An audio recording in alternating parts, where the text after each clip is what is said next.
because their life force that they're getting is a temporary life force that Hashem is giving them that will not remain forever. The klipa, the unholy, impure forces that Hashem created in the world in order to give us free choice, are not going to be around forever. They're a temporary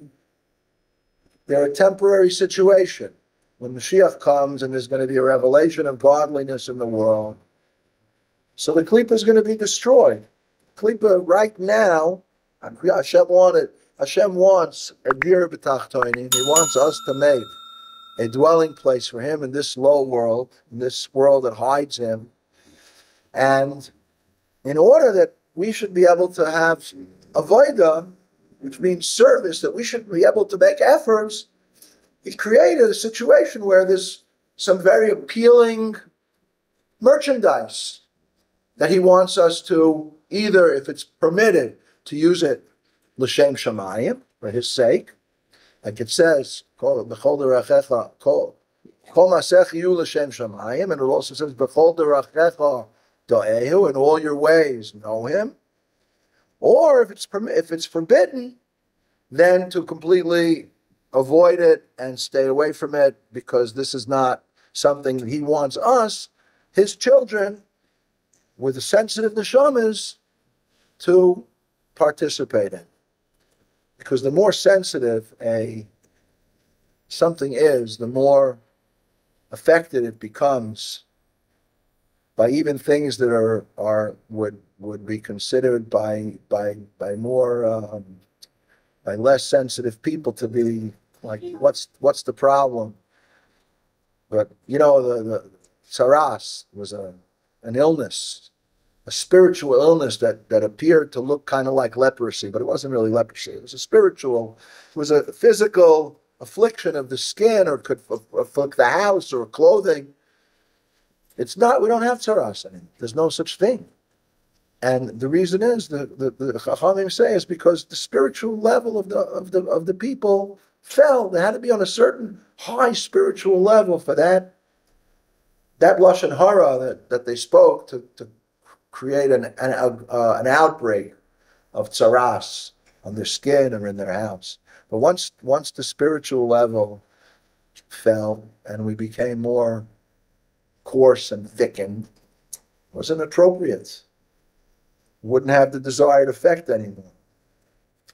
So since the wicked, since those who choose to attach themselves to the forces, shel l'umatzeh, the forces of the other side, the nether side, the side that Hashem created just in order to give us free choice,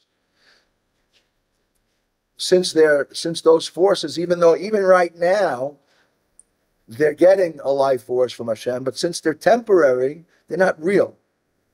They're real right now, but since they're temporary, it's considered like even while they're alive, they're dead, because something that's real is forever. Something that's real is netzach, it's lenetzach. Now we're in Sfiras Omer, we're in the Shavuot of netzach. Netzach means permanence, continuance. Something that's truth stands forever. Emes v'yotzi. So the Jew doesn't, even though there might be a lot of prosperity and there might be a lot of shefa, by attaching to these forces, the Jew desires the king, even though he might get less, and even though what the king gives him, the king sees if he's worthy or not, and if he's not worthy, he doesn't get. Nevertheless, the Jew understands that he's a part of HaKadosh Baruch Hu, and he wants the king. He wants life. And the Rebbe said, and it's not because he says, he makes a calculation, what's better for me? Even though it might be better for me right now, I'd get more if I attach to the klipa chas v'shalom. But since eventually the klipa is going to be destroyed, it's not worth it for me, because then I'll be destroyed. Although no Jew will ever be destroyed, but he'll obviously be punished. He'll have to go through some type of cleansing process. Yeah, sure. A cup of water would be great. Thanks. Appreciate it. So that type of calculation, even though he's he's choosing to serve Hashem, which is a good thing. He's doing it because of the world to come. He's doing it because in the future, there'll be a great reward for those who serve Hashem, and he'll be part of those who receive the reward. So even though he's serving Hashem, and that's a good thing, and no one should be, thank you. Yeah. No one should be criticized or shouted at if they're serving Hashem for a reward in the world to come, especially since it says in the Rambam, that's one of the 13 principles that we believe in, that Hashem rewards the righteous, those who serve him, and he punishes the wicked. So since the Rambam actually mentions reward, we can't say it's completely foreign to Judaism, but the Mishnah says in Pirkei Avos, don't be like, Al tiyeh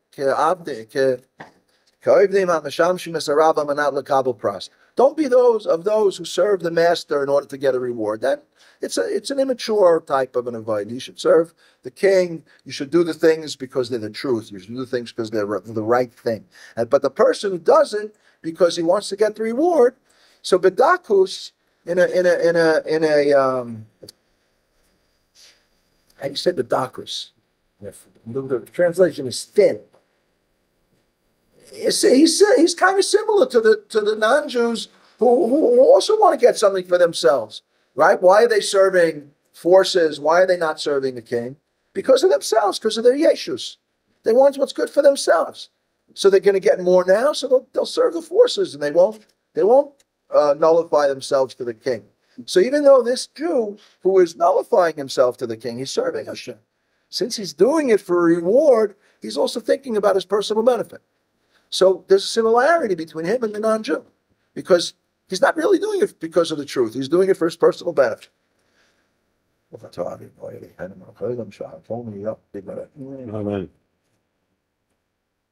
So what you do for the Jewish people is more important than what you do for yourself.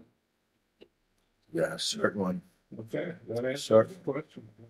What? That answers a larger question. Which is? Okay. So, you come first. So the Rebbe said that can't be the true definition of the cleverness of the person who chooses the king, even though it's pretty clever. It's not the true definition, because the Midrash says it adds the wording.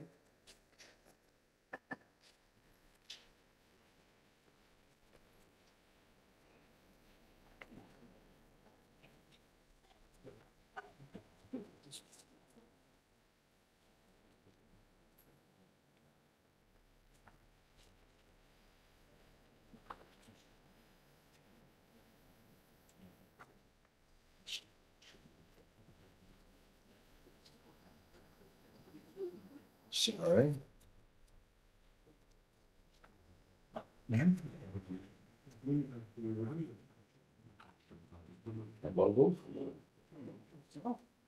Okay. So the Midrash introduces, the Midrash is a pirush on the verse, Chelki Havaya Amra Nafshi. The Midrash comes to explain the verse that my soul, Hashem is my portion, says the soul. So it can't just be an intellectual, it can't just be a cleverness that's based on an intellectual calculation that it's better for me to serve the king because that's the truth. And if I'm serving the king in order to get a reward in the world to come, so that's for personal motives. It's not really serving for the truth. That's clever. But it can't be the true explanation of the Midrash, because the Midrash says, my soul says Hashem is my portion. So it has to be a soul thing. So the Rebbe explains,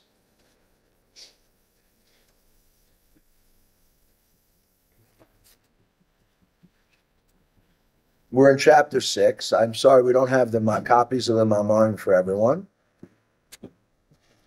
It can't just be an intellectual decision, even though it appears to stem from his understanding.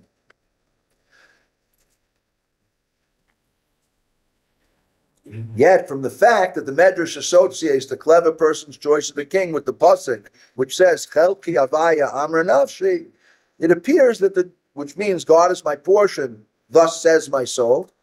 It appears that the Jews' choice of Hashem comes from their souls, because their souls are Chelek Elokam Imal Mamash. The soul is a part of Hashem, and obviously something that's a part of Hashem transcends intellect, because intellect, even though it's the highest power of the revealed powers of the souls, it's still limited, its intellect, and it's not emotion.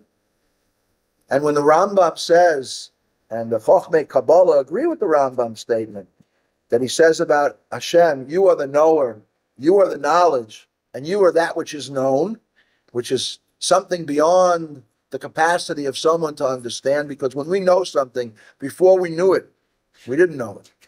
And now it became part of our knowledge once we know it. But Hashem, all knowledge comes from Him. He's the knower, He's the knowledge, and He's the thing He's the knower. He has the power to know, and He's the knowledge itself. That's something that's beyond the capacity of intellect to understand completely, the Rambam says. So the Chochmei Kabbalah agree with the Rambam, but they say only from the world of Atzilus and below. That statement of the Rambam about HaKadosh Baruch Hu, He is the knower, and He is the knowledge, and He's that which is known, is correct. Because Hashem is higher than knowledge. Intellect is also a type of a constraint, a creation. Intellect is also a limited thing. It's not emotion, and there's levels beyond intellect. And the soul, since it's a part of Hashem, is also beyond intellect. So therefore, since the soul is an actual part of Hashem, and that obviously transcends intellect, it can't be that the choice of the clever person in choosing the king is motivated by logic. If it was, then what connection would it have with the soul's innate desire for godliness? Can I see, please, the root of what you have just said? Swear. Right. I'll tell you why I want to say it. Except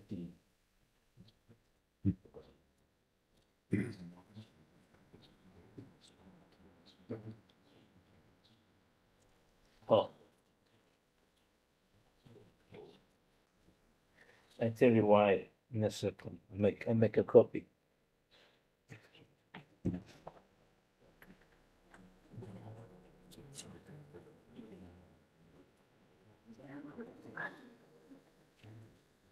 המוח שולט את הלב.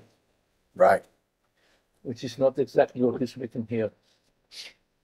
There's a level higher than the moch. Oh, exactly. Right. So it's not the moach that sholet halev.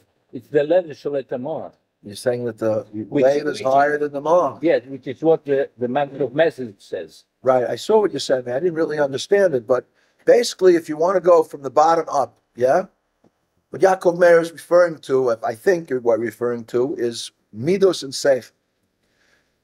There's maisa, action. That's the lowest level of the expression of the soul. I want to write. I want to do something. I want to move. And in that, all of creation except the physical expresses action, right? Even the plant, even vegetation expresses growth, this type of action. Animals certainly express action. And then there's speech. And speech is the ability to take complex ideas, as soon as they arise in our mind, then boom, to just say them. It's pretty powerful power that the soul has to express that which is in the mind. That's higher than action and speech. Dibur, man is called a medaber. And then there's machshava. Machshava is higher than dibur. Machshava is the source of dibur, the source of speech. You speak what you think. Unless, most people don't go around babbling. They don't? No. And you know what? And even people that babble and say, that's what's going on in their head. What? Oh, yeah. Oh. You talking about davening? I don't know Babylon. What are you talking about in the morning? I don't, but everyone else. It's like Talking about people talking during davening? Some people daven, and some people babble. The davening themselves, the davening itself, before now. before and after. And during. At least not. There's some doing. You know, there's a story of these Rabbi Yitzchak Berditchev in his shul one day after Shachris, after the davening, he went up. You know the story? He went up to a couple of Jews that had just finished davening, and he said, "Dalilil." And he said, "Excuse me, Rebbe, what did you say?" He said, "Dalilil." Rebbe, we don't understand what you're saying. He said, "I'm just talking to you the way you talk to Hashem." But there is a difference. Hashem understands. So there was, I think, three of them, and they were a little taken aback, by the Rebbe's tochacha, his rebuke. And one of them said what Yaakov Meir said. One of them said, "Rebbe, when a parent has a child and the child cries, even though the child isn't making any sounds that we can understand, the parent knows the child's hungry, the child needs to be changed, the child's tired. The parent understands. Hashem understands." So the Rebbe didn't expect to hear such an answer. He thought about it and he said, "You're right. Hashem understands." And he was very happy. It made him very happy that. So anyway. Keep babbling. Keep babbling. So the Chochmei Kabbalah say the Rambam is right. The Rambam is right, but only from the world of Atzilus down. Oh, we were starting to say Machshava, Dibur, and Maisa. So that's the revealed path. Those are the three called garments of the soul. Just like a garment expresses you, right? How you dress expresses you, right? It's not you, but it's how you express yourself through your clothing. The soul expresses itself through thought, speech, and deed. That's how it expresses itself in the body. When it connects to the brain, right, it expresses itself through thought. And as it spreads through the body, the heart is the seat of emotion, and all the other limbs are the executors of what the will of the person wants to do. Now, then there are powers of the soul that are higher than thought, speech, or deed. They're considered already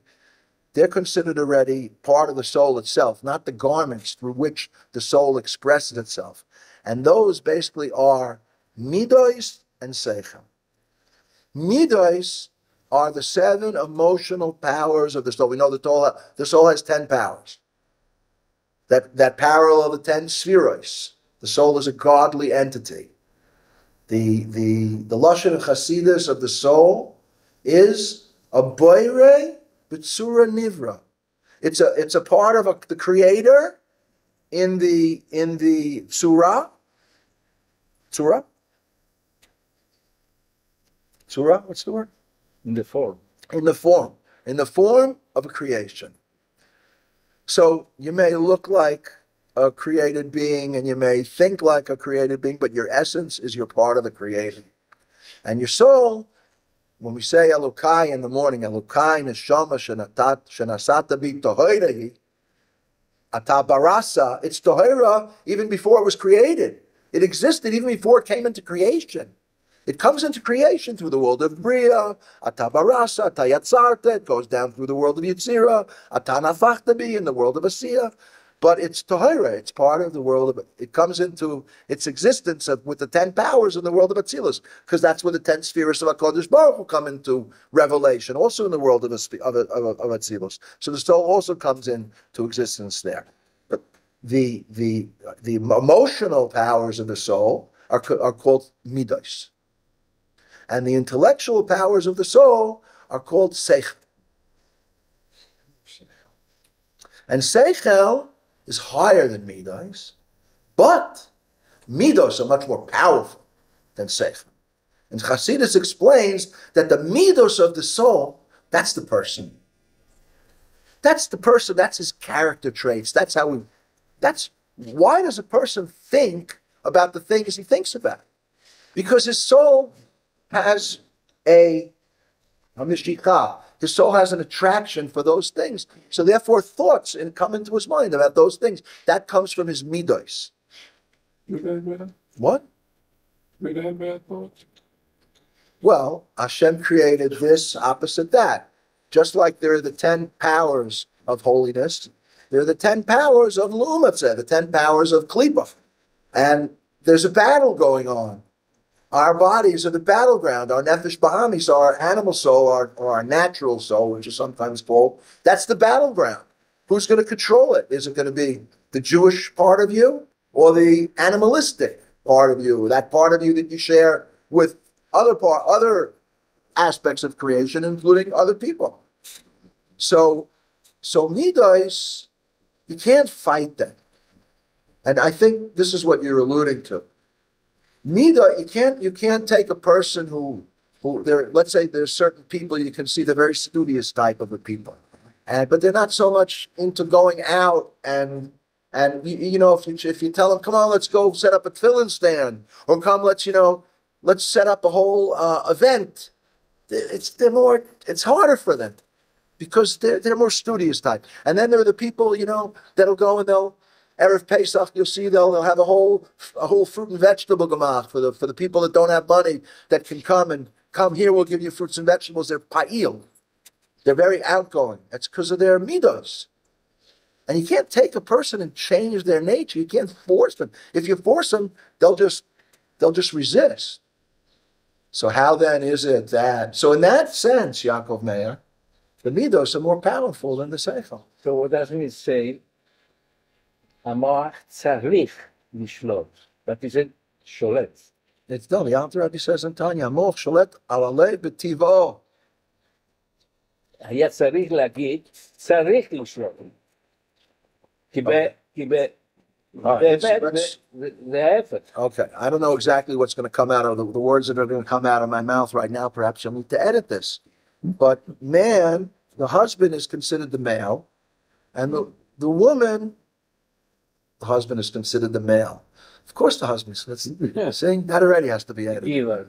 The seichel is considered male, and midos are considered female. So moach has to be sholet al alev. The mind. You said tzarich.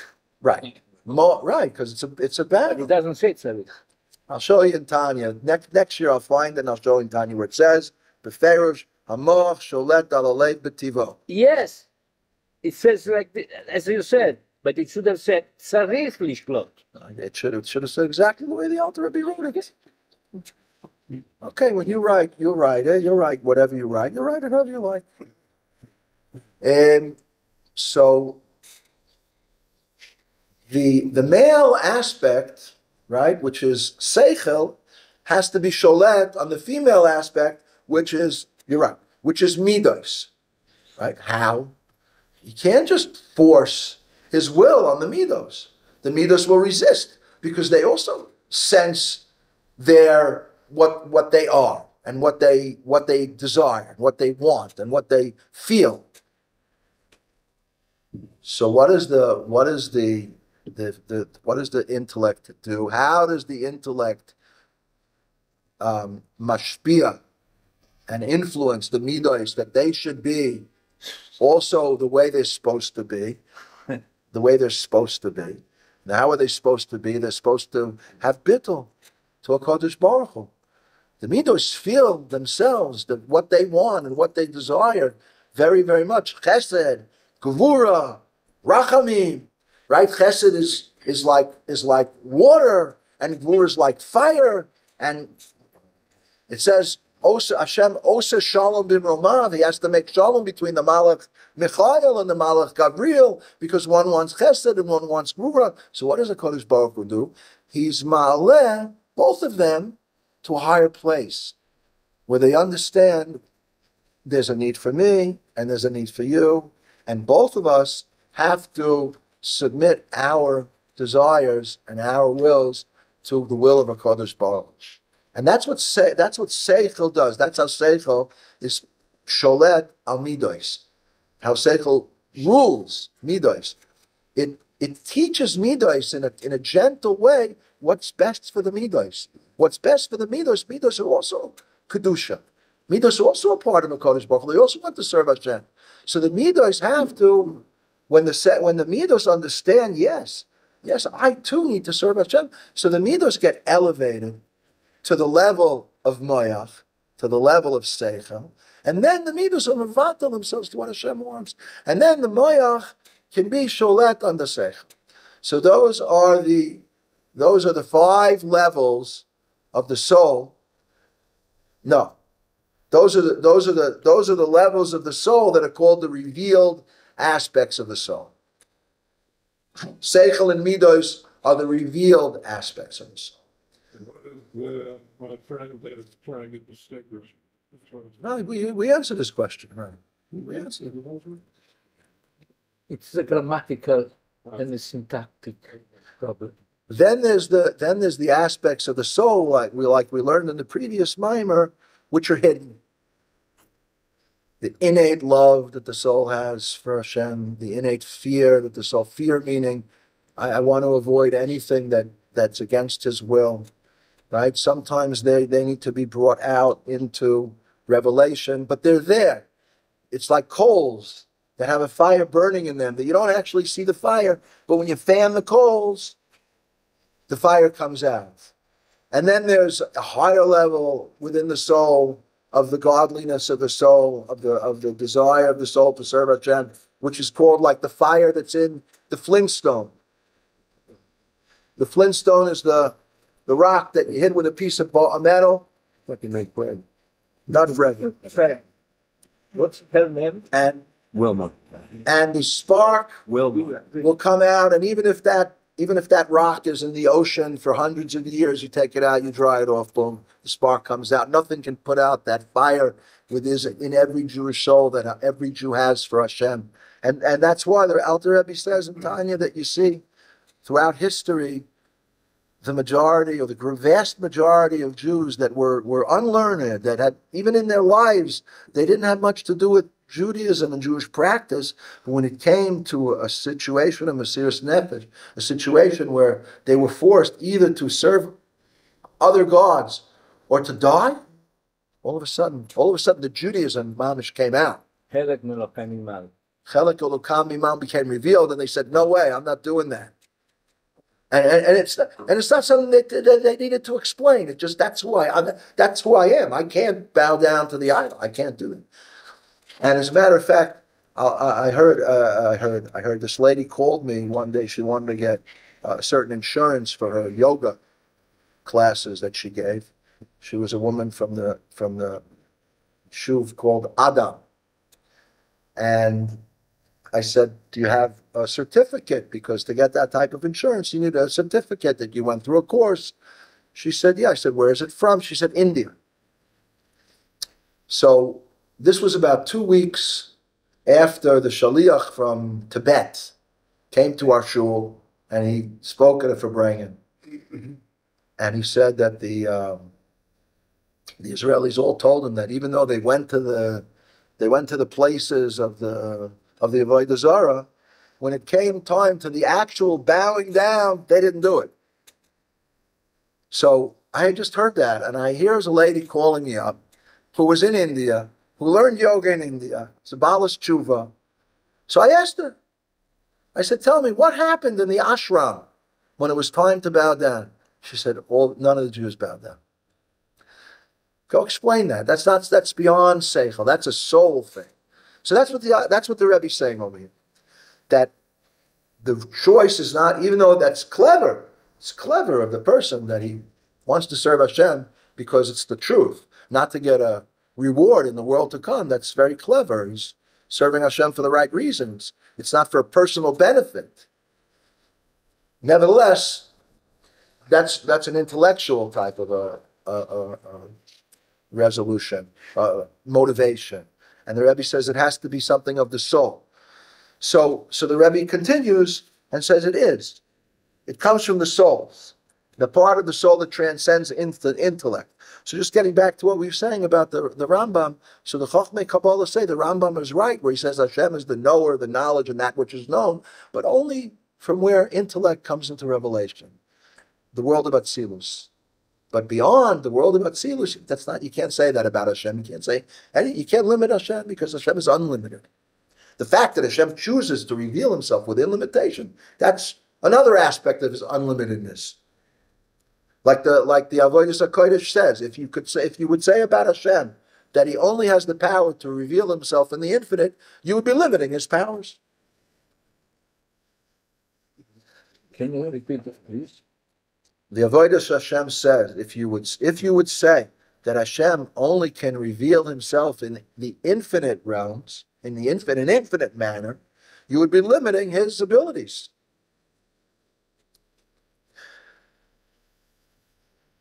So since the nations of the world, their fundamental nature is not godliness. They're part of creation. Their souls are not above creation. Their souls, they can connect to a Kodesh Baruch Hu through the Sheva Mitzvahs, and they can get a portion in the world to come. The nations of the world. But their nature is Yeshus. Their nature is self-motivation. They're part of creation. They feel themselves. While a Jew, even though a Jew feels himself, because he's also part of creation, his true nature, the core nature, is he's a chelek elukam imam. He's a part of a Kodesh Baruch Hu. Therefore, he's willing to totally sacrifice himself for a Kodesh Baruch Hu.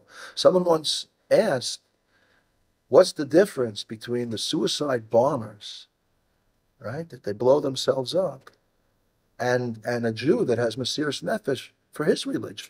They're blowing themselves up for their religion. So the answer is found in a Sikh of the Rabbi about the Akedas Yitzchak. You know that the whole story that Avram Avinu was, his midah, his characteristic was chesed. So in order to show the world that, or in order to test Avram, that Avram served Hashem not because of his characteristics. He served Hashem because he was connected with the Kodesh Baruch Hu. Hashem gave him a test which was the exact opposite of his nature.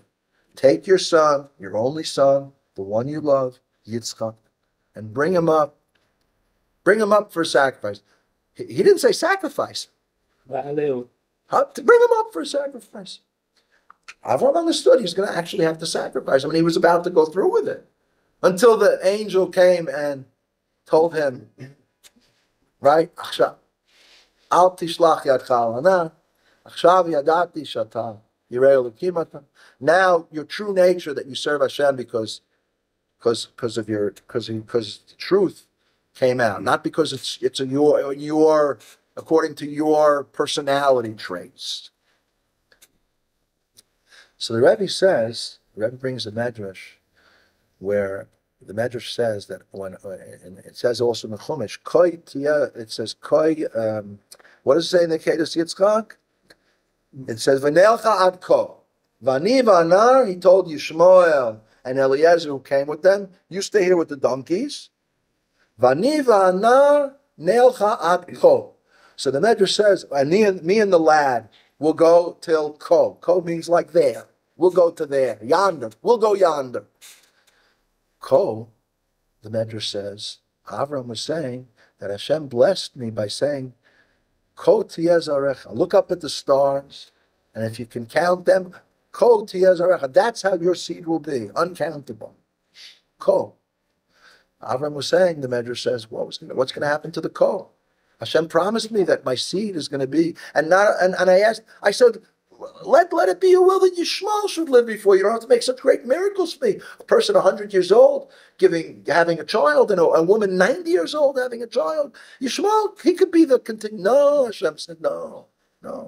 Yitzchak, you're going to have a child through Sarah Imenu, and you're going to call him Yitzchak. And he's going to be the progenitor of the Jewish people. Yishmael, I heard your prayer. He'll also become a large nation. But your seed, the Jewish people, this mission to light up the world with the light of Kedusha and Torah is not going to be through Yishmael. It's going to be through Yitzchak. So Avram was saying, what's going to happen with the Ko? Now he's telling me to sacrifice Yitzchak. There's going to be no more Yitzchak. There's going to be no Jewish people. There's going to be no continuation. It's completely beyond, it's completely the opposite of what Hashem told me. Yet nevertheless, Avram Avinu did it. Even though it transcended intellect, it was transcended it. It was it appeared to be the opposite of what Hashem's Ratzon was. But he didn't ask any questions because Hashem told him, and he went along and did it. So the Rebbe says that he doesn't talk specifically about the Arab, but if you take the idea that the Rebbe says in the Sikha, you can apply it also to the Arabs. He says that the nations of the world, when they give up their lives, and many good people have given up their lives in the nations of the world to try to make justice in the world. All the soldiers who fought in World War II against the evil Nazi regime and died, right? They gave up their lives. They gave up their lives because I guess many of them perhaps didn't want to be in the army or have to be in that dangerous situation, and they were drafted and it was against their will. But there were plenty who went in knowing that there's a chance that they're going to die, perhaps even a good chance, and they were still willing to do it because of the idea that justice there has to be truth and justice in the world, and it's a noble cause to fight for truth and justice, and even to give up your life for truth and justice and to eradicate evil. It's a noble cause. So there's a reason. They're doing it, even though they know that their life will end, but they're doing it for a cause, and that cause is going to live on. So therefore, there's a certain aspect of Yeshus to it. It's not completely self-nullification, because they're just nullifying themselves to a higher idea. Let's say, for example, a Marine in the American Army, right? He's willing to die for democracy, for freedom. He believes that freedom is more important than his own life. He's nullifying himself to a higher cause. So the Rebbe, yes. Does that apply to everyone in this room? Does what apply to everyone?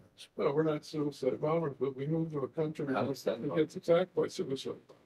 So we take a risk. We take a risk. That's right. But yeah, many people say living in Eretz Yisrael and building Eretz Yisrael and showing our pride in living in Eretz Yisrael and standing up strong. This is Hashem's will, and it's worth the risk, right? But the Rebbe Sikha about, okay, let me just finish the idea. So the Rebbe says that with Yitzchak, it's called Akedas Yitzchak. It's not called Akedas Avram, right? Yitzchak was the one who said, Abba, make sure you tie me tight so that I don't move and invalidate the shechita, right? Yitzchak was a tzaddik. He was willing to sacrifice himself, but not for any ideal. The ideal was going to be gone. The ideal, I'm creating a world where I hide myself, and I'm going to make you the progenitor of the Jewish people, and your son Yitzchak's going to be your seed who's going to continue the idea of the Jewish people who are going to reveal me in the world. Wow, that's a great noble cause. But now by sacrificing Yitzchak, there is no cause. It's against the whole cause. He says that only a Jew has. That's the difference between the Mesiras Nefesh of a Jew. Even when it appears to be completely against the cause, he does it if he understands that that's Hashem's will. So you could apply it to the suicide bombers, right? They have their religion, and they're going to get, their reward. They believe that they're going to get their reward. We all know what they think their reward is, right? Which is a totally gas and physical application of spirituality, But whatever, so they do it for their cause. And they know they're going to be martyred, and they know pictures are going to be up in every refugee camp and in their home, and their mothers are going to be very proud of them, and their people are going to be proud of them. They're going to live on. They're doing it for their people, for their religion, for their world to come, which is all based on lies, but they think it's the truth. So therefore, it's nothing like the Mesiras Nefesh of a Jew. Yes? Mesiras Nefesh. What the Jew does is for an idea. Like the jihadists for an idea. It's different ideas. It could be. It's different idea, but it's both for an Yeah, idea. it could be for an idea, but that even if it is for an idea, and the soldier is going and he's fighting in Azov, he's fighting for the Jewish people, right? And he is fighting for the Palestinian people. Right. Nevertheless, the core of his self-sacrifice is completely different, because the core of the Jewish people is completely different than the core of the nations of the world. And the motivation, how the soul, Gentiles also have a soul, and how the soul expresses it in their thought, speech, and deed, right, is based on how they understand their life. And also how a Jew's soul expresses himself in thought, speech, and deed is also how he understands his life. But since the core of the Jewish people is, first of all, it's holiness, it's godliness, and it's truth. So therefore, when he sacrifices himself, his sacrifice when he sacrifices himself, his sacrifice is a real sacrifice. When they sacrifice themselves, right, lahavdil, their sacrifice is not a real sacrifice. It's a real sacrifice in the eyes of their people, but it's based on lies and falsehood. And they're going to be punished. They're not getting what they think they're getting. That's not happening. Let's be clear. HaKadosh Baruch Hu wanted there to be one religion in the world. Judaism. He revealed himself on Mount Sinai at one time. And he said to the Jewish people, Torah is for you, mitzvahs are for you, but you have to be a light to the world, a light unto the nations. Or Goyim. And how are you going to be an Or Goyim? You're going to be an example of a holy nation, Mamleches Koyanim, the Goy Kadosh, and you're going to teach the nations of the world also how to connect to me. And the words of the prophets are filled with how the Gentiles are going to come streaming back to the Jew, how the Gentiles in the end of days are going to come to the Jewish people and say, teach us about HaKadosh Baruch Hu, and they're going to be a part. They're going to have a part in this Mashiach world. What happened? Yeah. Suicide bomber might believe all that, but the guy setting the suicide bomber, not the Vince. You may be very, very right. That's just like the people that followed Muhammad believed that he was a prophet, but he himself knew he was no prophet. Sure. Right? He was just poor shepherd. How do you know? Maybe he thought he was a prophet. I guess it's a subject to discuss. Shab said he thought he was I don't know what he thought. I don't know. I think. So you don't know what he. I think. So you don't know what Muhammad thought. Okay, but everyone can offer their opinion. Okay, he was a poor shepherd.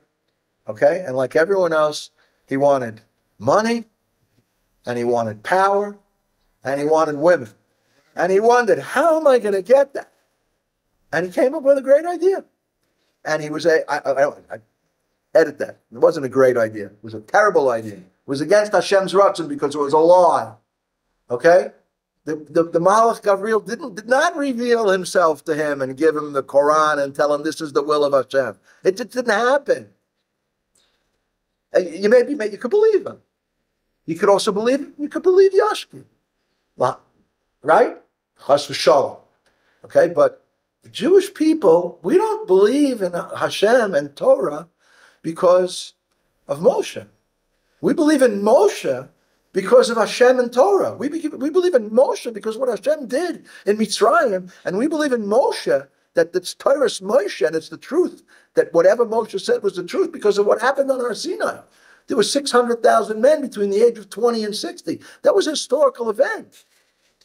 That event was never repeated. There were millions of people that experienced it firsthand and transmitted it to their children. And you know what? There's no alternative narrative. Even if you ask non-observant people, and they say, I don't believe. So ask them, what's your alternative narrative? How is it that the Jewish people all over the world celebrate Leil HaSeder and eat matzah and eat maror and say we were slaves in Egypt and then Hashem took us out and all sing Dayeno that we were at Har Sinai and Hashem gave us the Torah? Where did that tradition come from? There is no alternative narrative. the onus is on them. The burden of proof is on them. Many people like to ignore the truth because the truth requires you to act in a certain way. It requires you to nullify your will to Hashem's will. And listen, there's a lot of merchandise that the Yetzer Hara has been trying to sell and has sold, and people are hooked. And they're what do you say when someone's hooked on something? What do you call them? They're an addict. They're addicted. People are addicted to gashmias. They're addicted to pleasures, whether it's food and whether it's other addictions, and they don't. It's hard to get out of that. They're addicted to honking over here in Israel. It's hard to get out of that addiction. And when you try to get out of any addiction, when you try to get out of let's say a person's in a cult, okay? They're in a cult. And a cult is a cot. A cult is anyone describe what a cult is? A group of people with a leader, a charismatic leader a cult, right? A person tries to get out of the cult. The leader, up till now, the leader has been stealing the energies of that person for his own nefarious purposes. He's been... Not necessarily nefarious. Okay. He's been using that person's energies. That person now is a cog in the system of the cult leaders. Nelson Mandela was nefarious. But Mandela was not a leader of a cult. Shy, water, please. Yeah, sure. He was not. I mean, he was a freak. Thanks. Let's Let's talk about a cult, a real cult, a person. There's no Drink intellectual. the Kool-Aid. There's no intellectual basis for why I'm in it. It's emotional. It makes me feel good. I got involved, and now I'm stuck. And they're using my energies. They're taking my money. They're sending me to street corners to sell flowers. Whatever they're doing, whatever they use, however they're using me for whatever the leader has in his mind, whether it's some type of swami or some type of whatever. Okay, the guy, let's say, wants to get out of the cult. He comes to the realization, wow, I'm trapped. First of all, that itself is not self-understood that that's going to happen, okay? There has to be some type of outside force that makes him realize that he's deep in. And if he tries to get out, the cult members use all their pressure, and the leader puts pressure also, and he puts pressure on the cult members to keep that guy in the cult. If you go to the Satmara, it's the same thing. So I'm not going to comment on every comment you make. So the Yetzer Hara, he gets us in his cult. Okay? The forces of evil, they gain their powers from us. When we do Averas, and when we do things that aren't Averas, but we do them just for the source of the pleasure that we get from it, we're not doing it for Hashem's will, they're getting power. We're giving them power. And the Jews are giving them power more than the Gentiles. Because when you tap into an infinite source, you can get a lot more power than you tap into a source that's part of creation. The Jewish people, their souls are not part of creation. So the power that the forces of evil can get from the Jews are much more infinitely greater than they can get from the non-Jews. So therefore, the Yetzer Hara has a vested interest. The forces of evil, they're expressed in the Yetzer Hara, in each and every one of us, right? But it's actual force that Hashem created. They have a vested interest in us staying in their control and not serving Hashem and not saying to them, "Ge'evek, get away from me. I know who you are. I know what you want. And I'm not interested in the wares that you're trying to sell me." And now that even though I might have imbibed myself in those wares in the past, now I've made a decision that since I understand it's against Hashem's will, I'm not going to be any more part of you. Leave me alone. So, yeah. So the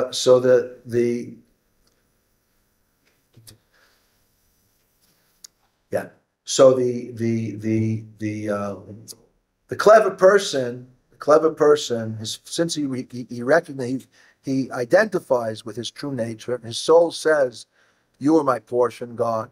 Right? That's why he chooses the king. It's not just an intellectual choice. It's not motivated by self-concern, by yeshus.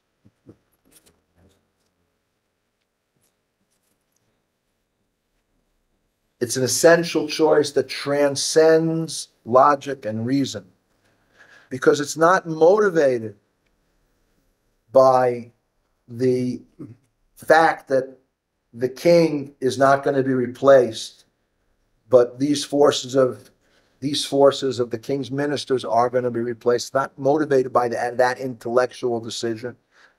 It's motivated by his essence and by the fact that my essence is connected with his essence. But the Rebbe now asks the question, but if that's the case, why do you call him a clever person?